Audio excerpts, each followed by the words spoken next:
Good morning. I'm just outside the pointlessly named village of Pegsdon. I'll tell you later on why it's pointlessly named. But just over the other side of this here sunflower field, oh look, female pheasant.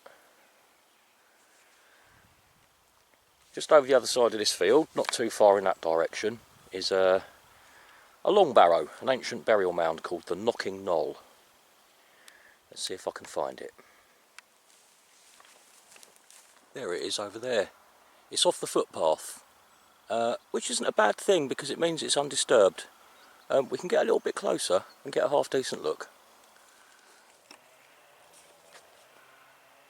I don't know if you can see those. Are they kites? Can't quite tell, they're a bit too far away. Anyway, there's a couple of them circling around there, look. Could be buzzards, a bit far off. Anyway, there it is. There's Knoll. They reckon it's about 4,500 years old. It was excavated twice. I say excavated, I'm guessing by the dates, probably more along the lines of plundered, in the 1750s and in the 1850s. And they did find a male skeleton with a burial urn. Don't know what happened to the skeleton. Apparently the burial urn is in Hitchin Museum. So that might be worth a look one day. It's on a very nice prominent spot over there, just like all of these burial mounds are. Now we get lots of round barrows. We don't get that many long barrows round here. So this one is a bit of a different one to come and have a look at. It's over on private land. So unlike the 5 knolls at the top of, oh, they are kites. I've just got a better look. They're kites. Unlike the 5 knolls at the top of Dunstable Downs, which are heavily walked on and are deteriorating fast, this one is in good condition because it's not been trampled all over. Now legend has it that there's one of the great chieftains of old Albion is buried in there. Either that or a giant. Some people say a giant because of the size of it, but I think a bit more likely is probably the chieftain of old Albion theory. Now, he's said to be buried in there with all of his treasure, and because it's so dark, every now and then he'll knock 3 times just to make sure that his treasure's still in its pots. And that's heard from time to time, apparently. People will hear a dunk, dunk, dunk coming from inside the Knoll. If you believe that, you believe anything, because the name, the legend came about because of the name, not the other way around as you'd imagine. It's not called Knoll, Knoll being a hill, by the way.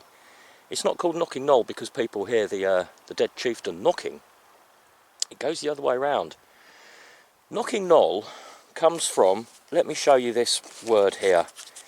I've got it written down because I probably can't pronounce it. This monstrosity of a word, I believe it's pronounced knickin, right? Now, that's the old English word for a hillock, and it is still the Welsh word for a hillock.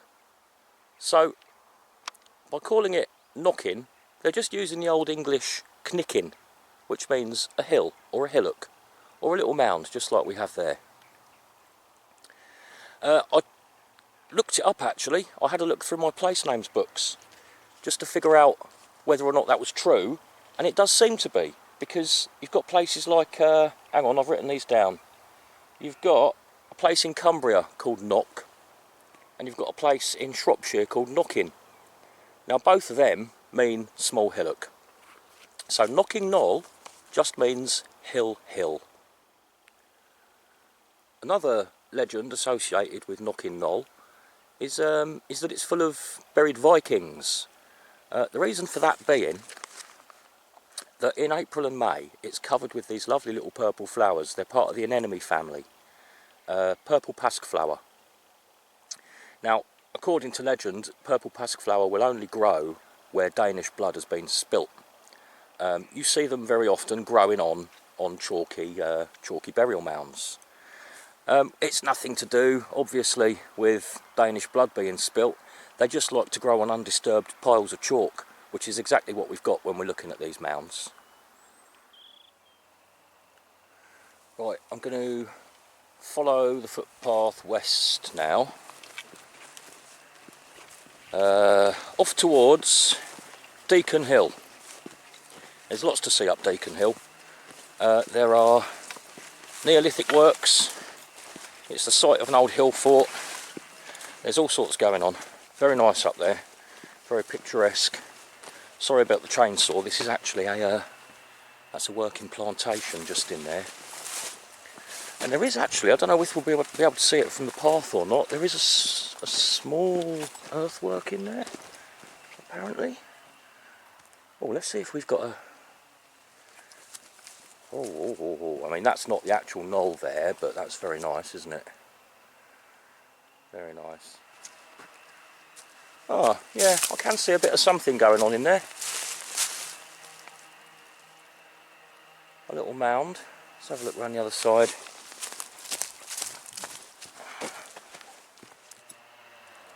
Yeah, very clear indeed.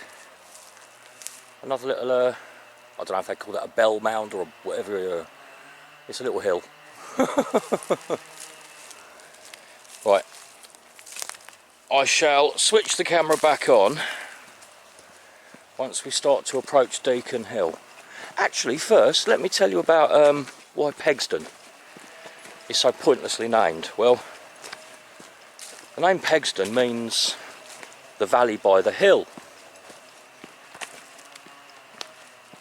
Show me a valley that isn't right by a hill, or by its very nature sandwiched between two hills. It's like calling your town the forest with trees in it. Just a quick sneaky peek off the footpath through the hedgerow. We're going up that.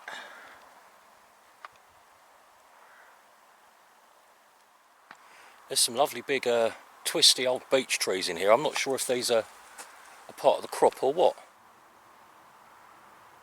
Yeah, I'm not sure if these big twisty old beech trees are you know, just there of their own accord and they've been left to grow, or if they are the purpose of the plantation, you know, if they're the crop, the timber.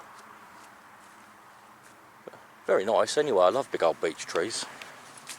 Right, the path has started going uphill now. Just got to cross the road and we'll be on to Deacon Hill.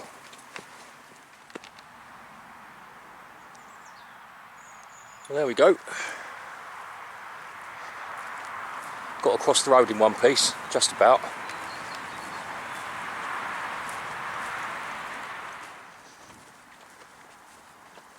I never get fed up of looking at big lumps of 95 million year old Cretaceous chalk. Skylarks. Oh, they've gone.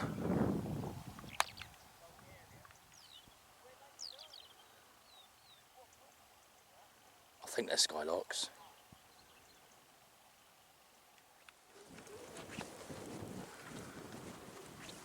I'm taking my chances with the wind today. I've not fitted my little windshield because I think it's that windshield which causes my camera to sound like it's got crickets in it all the time. I think it sort of reflects the motor noise back into the microphone. There's not a lot of wind around today, there's a gentle breeze. We'll see how we do, see if I can get away with it. Now Deacon Hill used to be called Beacon Hill, as in Iving Beacon. It was indeed part of that network of early warning fires.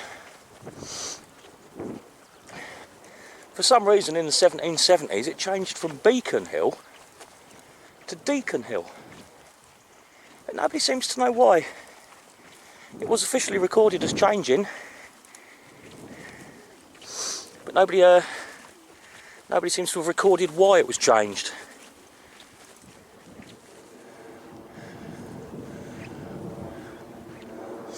I think we're going to get some good views from the top.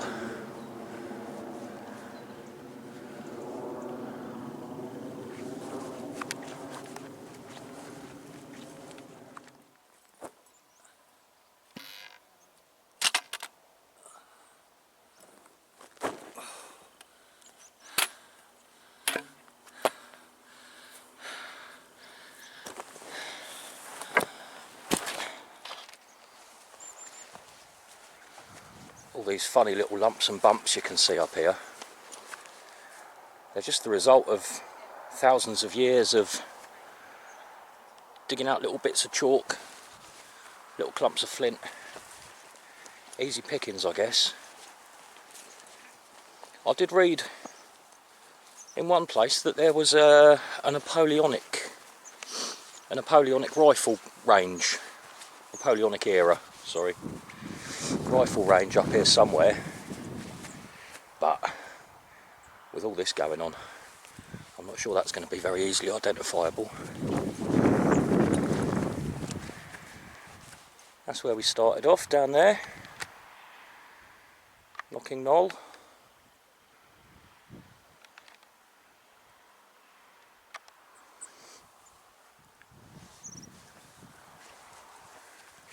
And there's the trig point. They put the trig point where the original beacon used to be. They've done the same on Ivanhoe Beacon as well. Probably a good spot for a panoramic view.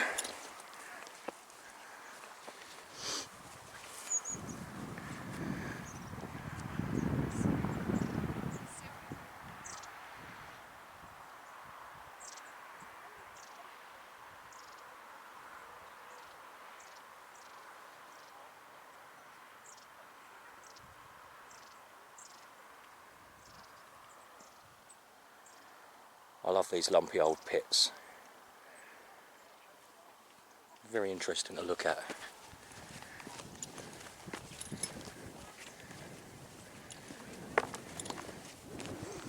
I'm going to walk over that way a little bit because that's the direction of Ivanhoe Beacon and Dunstable Downs, which I'm not sure I'm going to be able to see because we've got the high ground of Sundon and Toddington and Chalgrave between here and my beacon.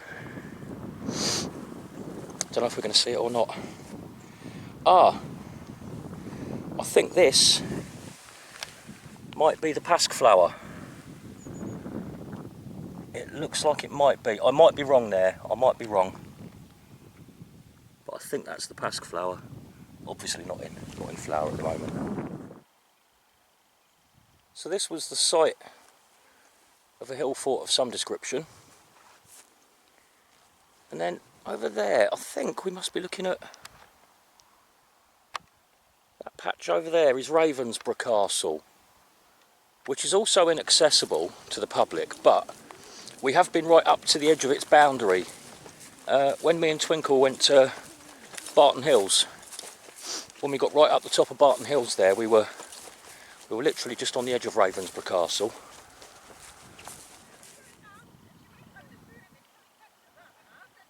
Noisy bleeders. Right, I'm hoping that I'm just about to stumble upon some Neolithic cultivation works. They're called strip lynchets. I think they're going to be here on the western side of the hill. Oh, this is looking promising. Let's see. Oh, I think we've probably got it, yeah.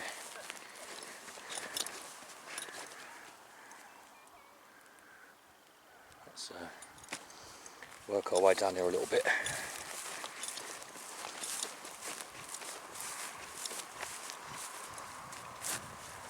That's a nice little coombe down there, isn't it? That looks lovely down there. I wish I had the strength to get down there and back. Right.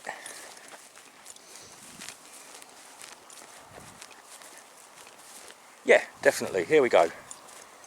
Here are our Neolithic strip lynchets. Might help if I get down a bit further, actually. We stand in the top one here, and it goes down. They're terraces, basically. They're cultivation terraces. Oh, go on. Careful, careful, careful.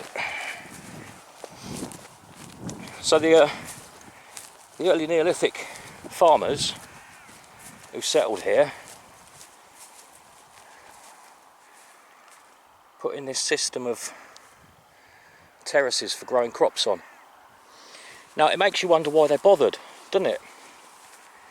Seems a bit odd why they'd go to all the trouble of removing such a huge amount of soil, well, such a huge amount of chalk, to give them some level ground to grow on. Seems a bit absurd. But the official explanation given for that is that the valleys were too wooded. They were full of trees, and therefore they weren't suitable for growing crops on. I don't buy that, because as we all know, the early Neolithic farmers were extremely adept at clearing forest. It was no big deal to them. They were very good at it. They were very efficient at it. And yet they still went to all the effort of digging these terraces. There's more over there, look. Digging all these terraces. I reckon, if we're talking Mesolithic or early Neolithic, that's going to be during the post-glacial flooding period. Now, I've got a theory on that anyway.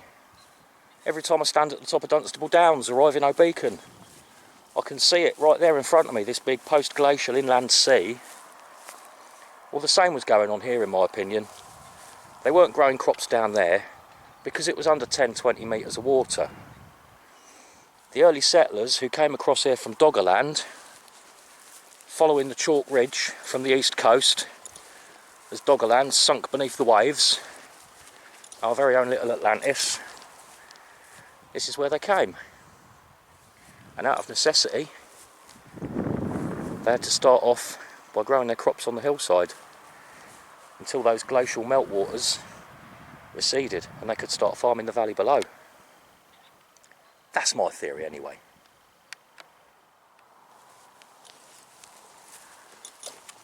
Well, it's going reasonably well. I'm not too exhausted, not too sore. So I think I wasn't planning on doing it, but I think I might have a little walk off in that direction, because over there you've got an area called the Who-Bit Nature Reserve. Lots of butterflies, lots of rare chalk down flowers. And somewhere over there, I'm not expecting to find it, I don't know exactly where it is or what it looks like, but somewhere over there, there's a linear earthwork called the Devil's Ditch. I don't know if it's going to be something a bit like Grimm's Ditch, or if I'll even come across it at all. But let's keep this walk going a little bit longer.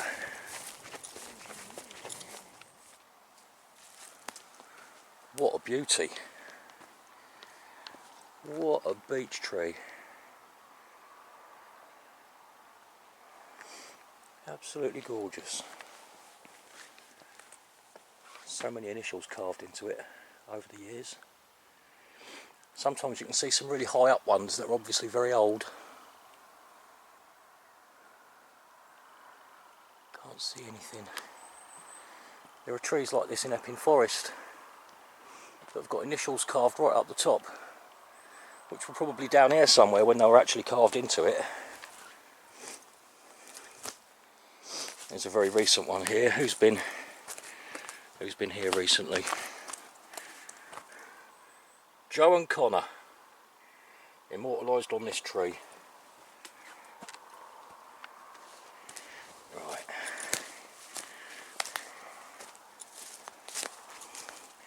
It's got a lot of nuts on it as well.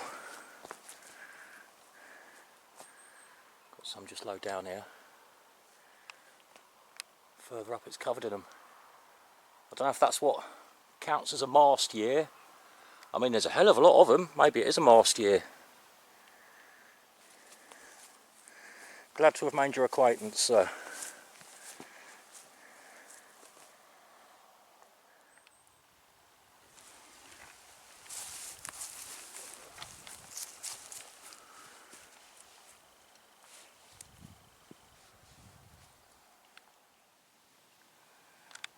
I've been looking for a nice one to pop in my bag and take home with me.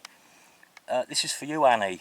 That morning when I've got to take you to school, when Molly's got her appointment, just in case you don't get out of bed, I'm going to bring some sheep's poo. And, you know, you get a countdown. If you don't get out of bed by the time I've counted down from 10, the bag of sheep's poo is going to be all yours. Right, I've just consulted my map because my right hip is starting to cause me a bit of grief. I just checked on the map to see if I was getting anywhere close to the Devil's Ditch, but it's further in that direction yet, so we'll forget about the Devil's Ditch. I'm going to save my hip. And this bit here, I think it's what they call the Meg. It's like a little combe in the side of the hill. If you look down there, there's something a bit odd looking. Can you see that slope and that plateau? Sorry, I was waving the camera around then. That slope there, where are we? There we go. That slope and that little plateau doesn't look very natural to me. I wonder if that's some sort of ancient construction as well, just down there. Well, I'm going to take a different route back.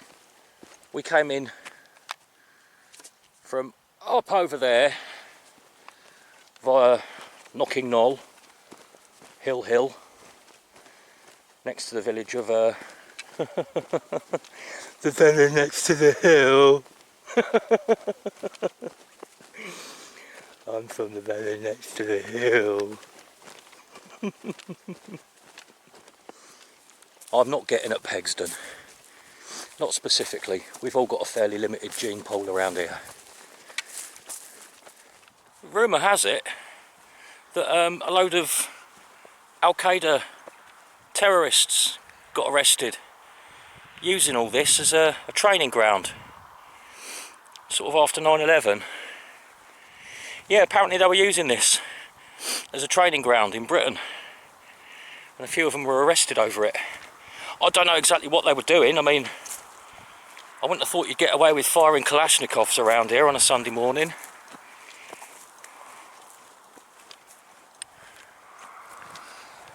I've been wondering who might be buried over at the Knoll. Obviously. We'll never know, but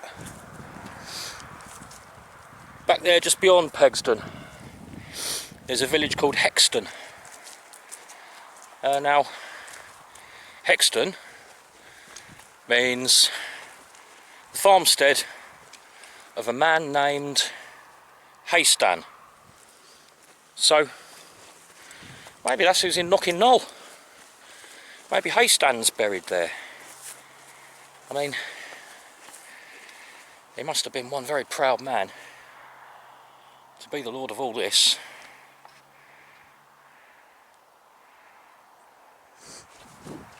Right, last little look from the top then. I'm going to make my way back down to the car. I think I've parked off the road along there somewhere. So one last little peek from the top. There we go.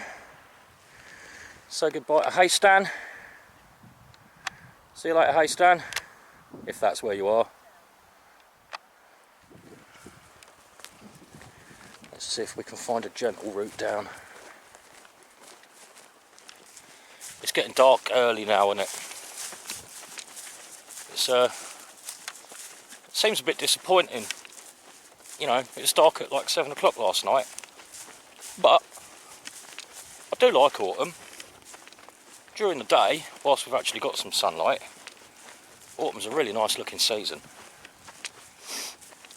Especially, I don't even mind once it gets into winter, because these chalk hills have a real character on a stormy day. You know, they're quite bleak, exposed places, and when you've got the weather to just finish it off, it's the icing on the cake, you know. So I'm quite looking forward to it. I don't mind. And once all the leaves start turning on the trees, things start looking really good then. So we've got a nice season coming up after a bit of a lame summer, to be honest. Right, so goodbye from Deacon Hill. I'm not sure where I'm going to see you next. plenty of places on the list. I tend to start getting excited about Wednesday. Start thinking about what I'm going to do the next Saturday morning. Right, I'm going to get my way back home. I've not eaten yet today. Just done that walking, I'm starving. Right, I'll see you later. Take care.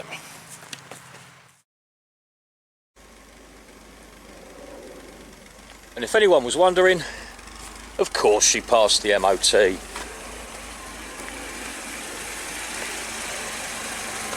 She's my old Volvo.